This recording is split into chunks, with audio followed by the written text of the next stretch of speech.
Hello everyone, एक बार फिर से स्वागत है आप सभी का हमारे यूट्यूब चैनल में। आज हम आपके लिए लेकर आए इलेक्ट्रोकेमिस्ट्री का नेक्स्ट टॉपिक, जो कि है अपने पास H2O2 फ्यूल सेल।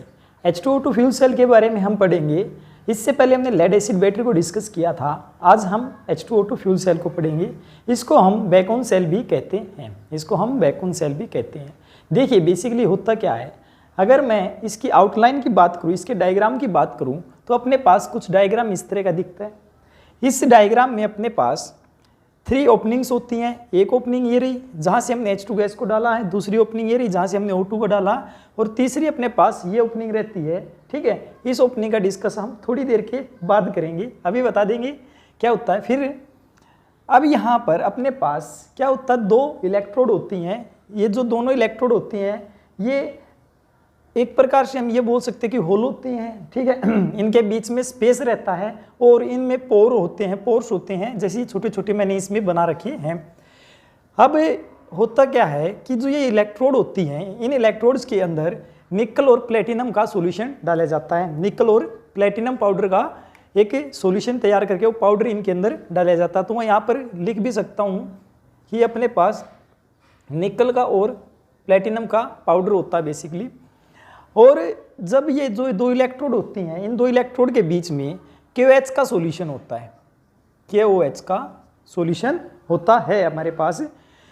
तो इस प्रकार से KOH एक इलेक्ट्रोलाइट की तरह बिहेव करता है। अगर मैं इस KOH की बात करूं, ये KOH अपने पास एक इलेक्ट्रोलाइट की तरह बिहेव करता है। ठीक है, KOH, और यहाँ पर निकल और प्लेटिनम का हमने पाउडर डाल दिया था। अब इसके बाद होता क्या है कि इस तरफ से हम गैस को ट्रांसफ़र करवाते हैं और इस इलेक्ट्रोड को हम एक एमीटर की हेल्प से दूसरे के साथ जोड़ देते हैं, और कुछ इस तरह से। अब अपने को एक चीज़ पता है कि एक को मैं कैथोड मानूंगा, एक को मैं एनोड मानूंगा। अपने पास ये एनोड है, एनोड ये है, एक मैंने कैथोड मान लिया, तो इसको मैं एनोड बोल देता हूँ, मैं ए से रिप्रेजेंट कर देता हूँ, दूसरे को कैथोड सी से रिप्रेजेंट कर देता हूँ। अब अपने पास क्या हुआ कि आपको पता है, हमने पहली क्लास में बताया था, ऑक्सीडेशन हमेशा ही एनोड पर होगा। ऑक्सीडेशन हमेशा ही एनोड पर होगा। अगर ऑक्सीडेशन एनोड पर हो रहा है तो उन एनोड की तरफ से हमने क्या लिया है, H2 गैस को डाला है। अगर H2 गैस इस तरफ से जाएगी तो उसके ऊपर अब किसका होगा ऑक्सीडेशन, H2 का होगा। H2 का होगा तो अपने पास कुछ रिएक्शन ऐसे होगी, 2H2 + 4OH नेगेटिव और 4H2O + 4 इलेक्ट्रॉन।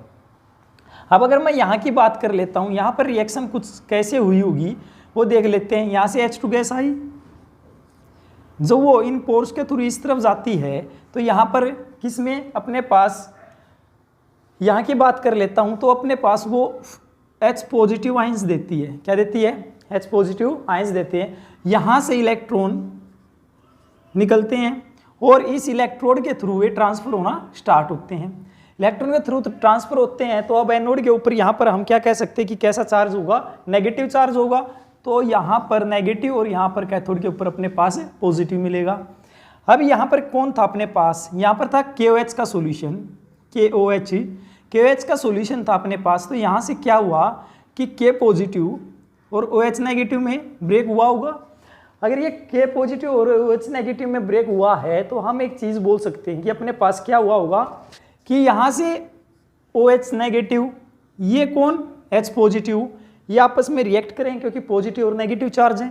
तो ये क्या बनाएंगे, यहाँ से वाटर की फॉर्मेशन करेंगे। क्या करेंगे? वाटर की फॉर्मेशन करेंगे। अब ये क्या करेंगे, जब ये वाटर की फॉर्मेशन करेंगे, यहाँ से ये चार्ज पार्टिकल्स मिलके, ये देखिए ये अपने पास ये चार्ज पार्टिकल्स मिल जाते हैं। अब जो H2O था, यहाँ से जो H2O निकला, ये H2O कहाँ से दूसरी तरफ जाएगा, क्योंकि इसके अंदर पोर्स प्रेजेंट थे इन इलेक्ट्रोड के अंदर। ये पोर्स के थ्रू जब इस तरफ जाएगा तो यहाँ से O2 आ रही थी।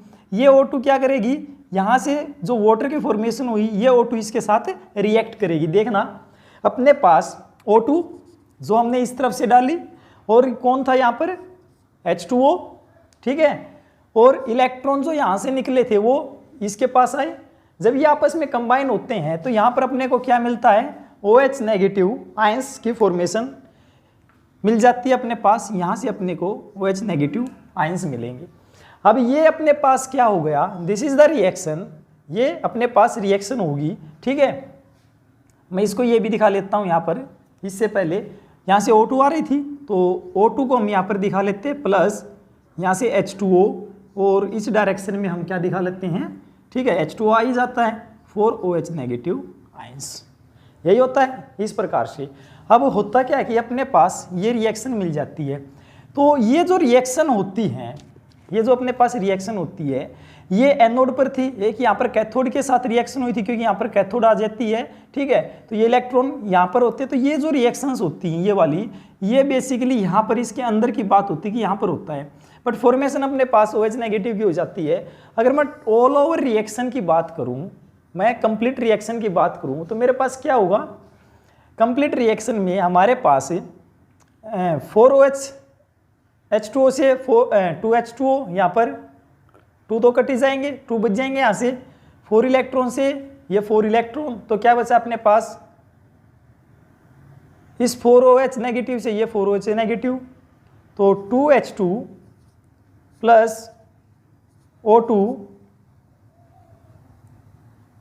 ठीक है, प्लस, और तो यहाँ पर नहीं बचा, ये अपने पास हो गया 2H2O। This is the all over reaction. ये अपने पास क्या मिल जाती है, ऑल ओवर रिएक्शन मिल जाती है। आई होप आपको समझ में आ गया होगा, ठीक है। तो इस प्रकार से आप ये कह सकते हो कि अपने पास रिएक्शन होती है, ऑल ओवर रिएक्शन ये आ जाती है। अब लास्ट में अपने पास क्या बचता है, H2O बचता है। तो कहीं ना कहीं जब ये रिएक्शन यहाँ पर कंप्लीट हो कि अपने पास ऑल ओवर रिएक्शन में H2O बचता है, तो H2O यहाँ पर अपने पास प्रेजेंट होता है, तो यहाँ पर अपने पास H2O प्रेजेंट रहता है। ये H2O क्या करता है, अपने पास मैंने थर्ड जिस ओपनिंग की बात की थी, इस ओपनिंग के थ्रू क्या करता है, ये H2O बाहर निकल जाता है, इस ओपनिंग के थ्रू ये H2O बाहर निकल जाता है। तो this is the H2O2 fuel cell, और इसको हम बैकॉन सेल भी कहते हैं। आई होप आपको समझ में आ गया होगा। एक बार हम फिर से देख लेते हैं। अपने पास एक कंटेनर होता है, उस कंटेनर की 3 ओपनिंग होती हैं, ठीक है। एक तरफ से हम H2 गैस को पास करवाते हैं, दूसरी तरफ से O2 गैस को पास करवाते हैं। हम यहाँ पर 2 इलेक्ट्रोड लेते हैं, 2 इलेक्ट्रोड लेते हैं, उस इलेक्ट्रोड के अंदर हम प्लेटिनम और निकल का पाउडर डाल देते हैं, बीच में हम KOH का सॉल्यूशन डाल देते हैं। KOH का सॉल्यूशन डालने के बाद ये एक एनोड होती है, यहाँ से ये हमने एक एमीटर के थ्रू हम इसको जोड़ देते हैं और कैथोड के साथ इसको जोड़ देते हैं। एनोड पर रिएक्शन, इसलिए यहाँ से H2 डाल रहे थे, तो हाइड्रोजन का क्या होता है, यहाँ पर ऑक्सीडेशन होता है। क्या होता है, यहाँ पर ऑक्सीडेशन होता है। और दूसरी तरफ से हम ऑक्सीजन डाल रहे थे, ऑक्सीडेशन का क्या होता है, ऑक्सीडेशन में क्या होता है, सॉरी, यहाँ पर क्या होता है, कैथोड। दूसरी तरफ से हम क्या डाल रहे थे, O2 डाल रहे थे, और यहाँ पर अपने पास कौन थी, कैथोड थी, और कैथोड पर क्या होता है, रिडक्शन होता है। और रिडक्शन किसका हो रहा है, ऑक्सीजन का रिडक्शन होता है। अब जब हम इसको ऑल ओवर रिएक्शन लिखते हैं, तो ऑल ओवर रिएक्शन में अपने पास ये रिएक्शन बच जाती है। लास्ट में अपने पास H2O बचता है, जो कि H2 यहाँ पर होता है, वो H2O इस थर्ड ओपनिंग के थ्रू बाहर निकल जाता है वेपर्स की फॉर्म में। आई होप आपको समझ में आ गया होगा। अब आगे मैं इनकी बात कर लेता हूँ इसी रिएक्शन में, कि इसकी कुछ एक एडवांटेज थी। एडवांटेज की मैं पहली एडवांटेज की बात करूँ, एडवांटेज की बात करूँ तो फर्स्ट सबसे अच्छी बात इसकी ये होती है कि ये पोल्यूशन फ्री होती है, पोल्यूशन फ्री होती है, ठीक है। दूसरी, पहले हम बात करते हैं कि अपोलो स्पेस मिशन पर यूज की गई थी, मून मिशन पर,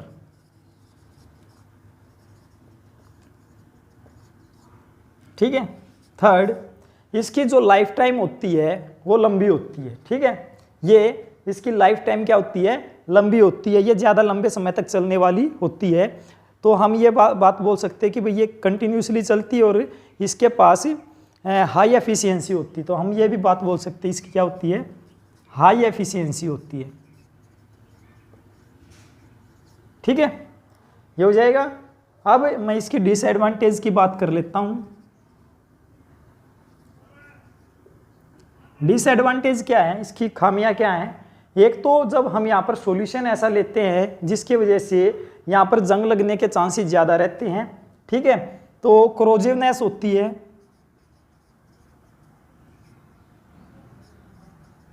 ठीक है, कि लो टेम्परेचर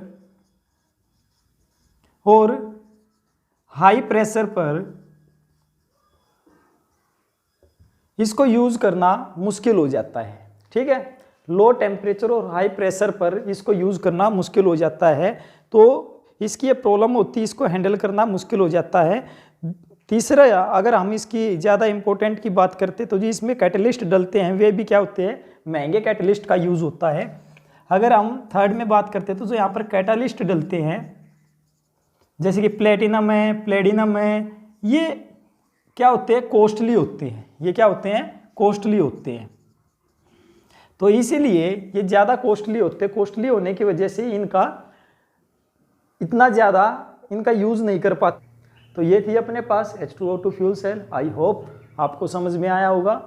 अब हम मिलते हैं नेक्स्ट लेक्चर में, तब तक के लिए ऑल दी बेस्ट।